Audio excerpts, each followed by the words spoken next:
Hello and welcome back to our channel. So today in this video we will be discussing about how to log in Play Store from your desktop. So without wasting much of our time, let's get straight into the video. So first and foremost, all you need to do is simply tap open a web browser of your preference and type in the URL www.play.google.com. Once you do this, you will end up in the official website of Google Play Store. Once you're here, click on the profile icon and tap on sign in with Google.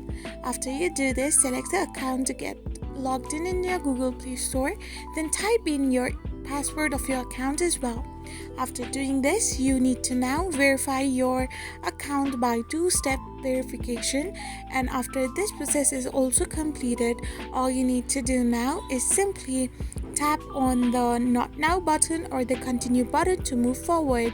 After doing this, you need to simply tap on not now, and you can also give confirmation about your sign-in process. Then you will get logged in into your Google Play Store on desktop. I hope you found this video helpful, so don't forget to hit that subscribe button and do give us a thumbs up. We will be back again with these informative videos.